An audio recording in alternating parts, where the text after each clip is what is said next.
Perkenalkan, nama saya Farel Parisandi, mahasiswa aktif Institut Pariwisata Bisnis Internasional, kelas D4 MPHA dengan NIM 182111032. Kali ini saya akan menjelaskan materi dari pelajaran manajemen sumber daya manusia yang berkaitan dengan pelatihan dan pengembangan.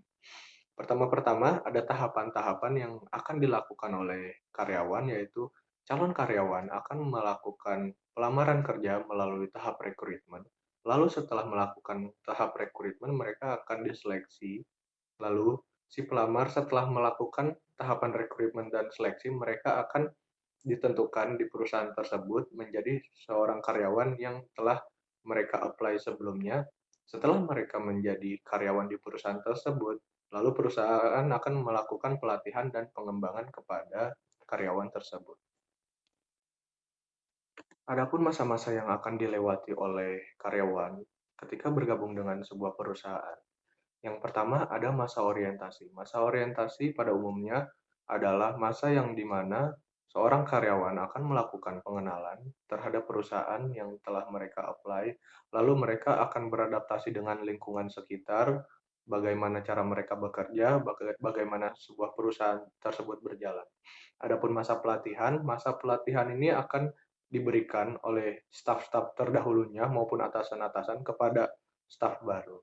Lalu ada tahap pengembangan. Tahap pengembangan ini ketika staf-staf telah melakukan pelatihan atau melewati masa-masa pelatihan, mereka akan melakukan pengembangan diri mereka, dan pengembangan dapat terjadi kepada staf baru maupun staf lama.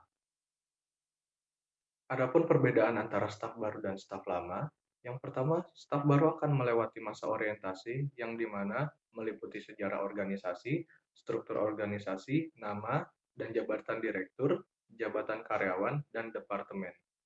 Lalu melingkupi juga fasilitas fisik, periode percobaan, kebijaksanaan dan peraturan organisasi, peraturan disiplin, prosedur keamanan, prosedur produksi, dan produk atau jasa yang dibuat. Lalu, staf baru akan melewati pelatihan yang dimana pelatihan ini dilakukan karena keterampilan belum sesuai dengan yang diharapkan organisasi. Tidak hanya terjadi kepada staf baru, pelatihan pun terjadi kepada staf lama dikarenakan kemampuan dan keahlian dari staf lama tersebut perlu di-upgrade atau dikembangkan kembali.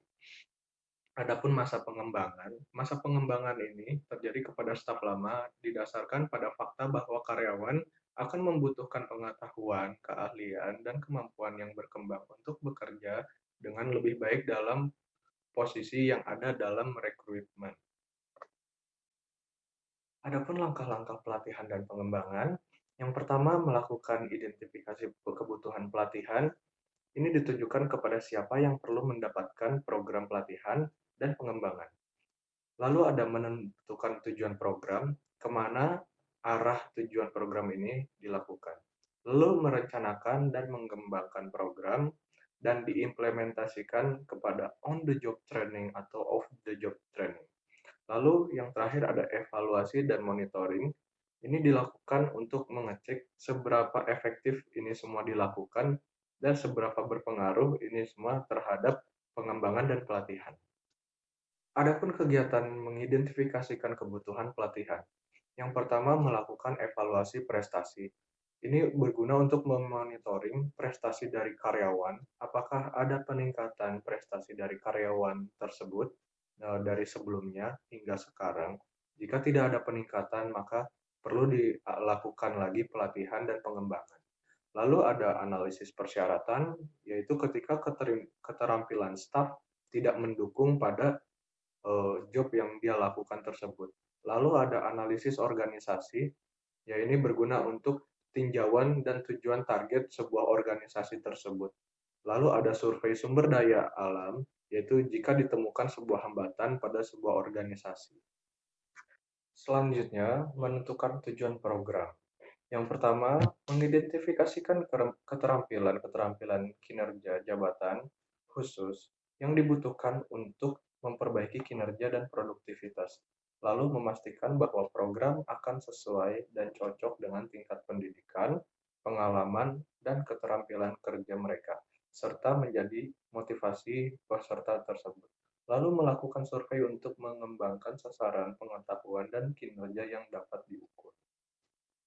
Adapun kegiatan selanjutnya yaitu melakukan pengembangan perencanaan program, yang di mana pengembangan perencanaan program ini perlu dilakukan perencanaan untuk mengembangkan program yang telah direncanakan tersebut. Adapun cara mengimplementasikannya, yang pertama dengan cara on the job training. On the job training ini memiliki beberapa cara. Yang pertama dengan coaching, yaitu pelatihan yang akan dilakukan di tempat kerja. Yang kedua adalah pelatihan magang, yang di mana pelatihan magang ini dibimbing untuk mempraktikkan dan mengimplementasikan apa yang telah dikembangkan.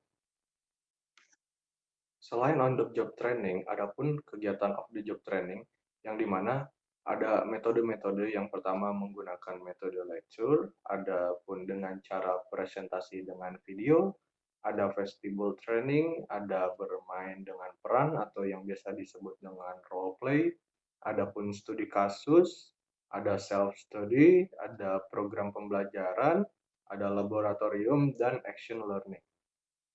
Lalu ada kegiatan evaluasi dan monitoring program. Yang pertama akan dilakukannya reaksi, yaitu melakukan penilaian reaksi atau melakukan dokumentasi kepada reaksi kepada peserta-peserta yang telah melakukan pengembangan tersebut. Adapun memantau perilaku dengan melakukan pencatatan reaksi kinerja peserta setelah program selesai. Dan yang terakhir adalah hasil, yaitu mencatat nilai atau target yang telah dicapai oleh peserta tersebut.